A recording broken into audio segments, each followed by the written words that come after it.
you think he needs to intervene at all with the Iranians? I don't think he does. Can help in any way? No, I don't think we need any help with Iran. Do you think President Xi can help and contribute to a deal with Iran? He could. I mean, it might be. I don't think we need any help with Iran, to be honest with you. Just minutes before his high-stakes meeting with Xi, Trump suddenly shifts tone on Iran, leaving his message and strategy looking confused. On whether he'll take Xi's help with Iran, Trump shrugs, he could help, but we don't need it, sending a mixed and muddled signal. With Hormuz choked and oil prices surging, Trump still insists he can beat Iran alone, raising questions over whether it's strategy or sheer bravado. What is your message to President Xi as it relates to the Iran war? Well, I think, number one, we're going to have a long talk about it. I think he's been relatively good, to be honest with you. You look at the blockade, no problem. They get a lot of their oil from that area. We've had no problem, and he's been a friend of mine. He's been somebody that we get along with. And I think you're going to see that good things are going to happen. This is going to be a very exciting trip. A lot of good things are going to happen. Mr. President, do you think he needs to intervene at all with the Iranians? I don't think he does. Can help in any way? No, I don't think we need any help with Iran. We'll win it one way or the other. We'll win it. We'll win it peacefully or otherwise. Their Navy's gone. Their Air Force is gone. Every single element of their war machine is gone. They've killed a lot of people. They've killed 42,000 people at least over the last month and a half. We win. Mr. President, how you cut it. Mr. President, what do you believe, Mr. Kurdi, sir?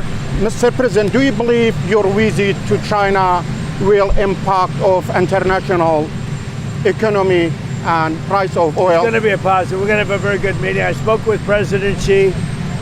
We both look forward to the meeting. It's going to be great. Mr. President, what is going to be your red line to end the ceasefire for you? What will it take to pull the plug? Well, we're going to see, and we'll be thinking about it on the flight, and we'll be thinking about it for the next little while. But we've beaten their militaries very soundly. That's over with. The blockade is very effective. It's been 100% effective.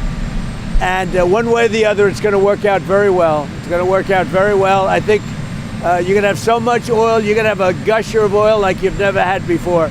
So when oil goes up a little bit, I thought it would go up much more. If you go back 3-4 months ago, when we were contemplating, we assumed oil would go much higher. Yesterday it was at $99. And if you think about it, I would have taken that all day long because it's very simple. Iran cannot have a nuclear weapon. They will not have a nuclear weapon. They know that.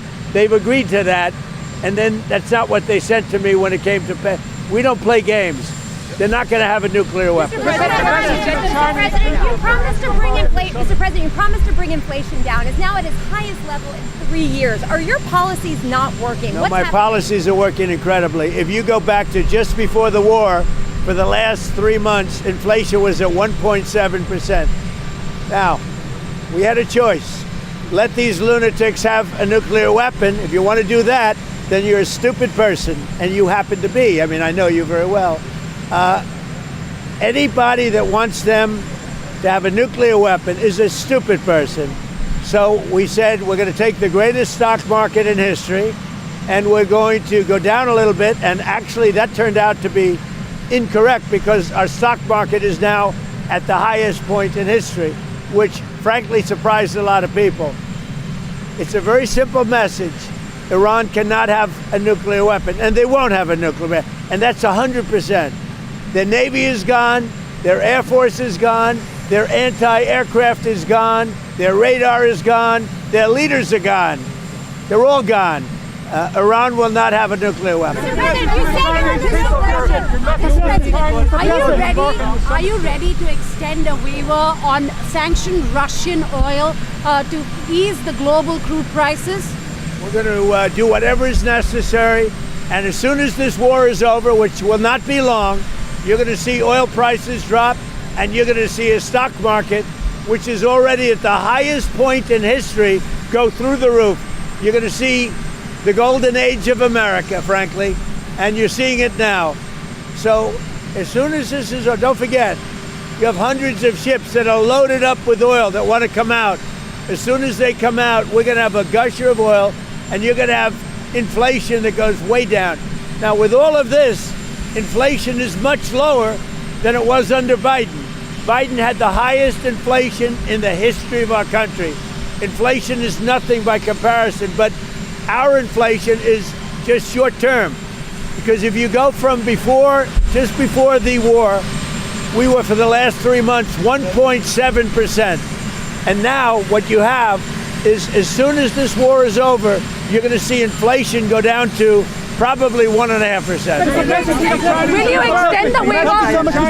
Will you extend the waiver, sir? Will you extend the waiver on Russian crude? Thank you so much, Mr. President. Mr. President, yesterday you said you gave the Kurds arms, but they took it for themselves. A U.S. military official says that the Kurds have not received any arms, and the Kurdish political parties are denying receiving any arms. The officials are wrong.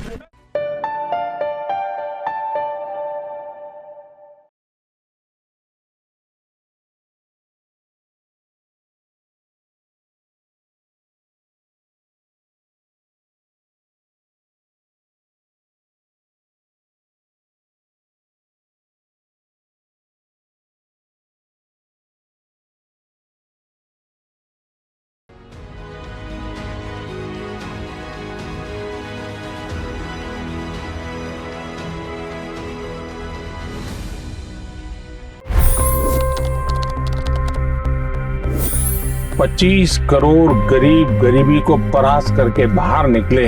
For the good of our nation, let's work together and let's truly make America great again. The fastest news breaks. Requested PM saying that we will have to speak to Putin and to Zelensky. The biggest newsmakers. The relationship with India is probably the most important bilateral relationship the U.S. will have for the rest of this century. The capital delivered quite an election result today. Expert analysis. The million-dollar question today is how to stop this dance of death. Ground reports. I'm standing at the crossroad of the Kumbh Mela. Behind me are more than 100 entry ghats. Long-form interviews. Exclusionary politics is reflected in Manipur case as well. You don't bother because this is a small state. Deep dive into burning issues. It's often said DRC could be the richest country in the whole world. It's because of what sits underneath. Why exactly did the US topple the Sheikh Hasina government? HT videos. We don't just break news, we break it down.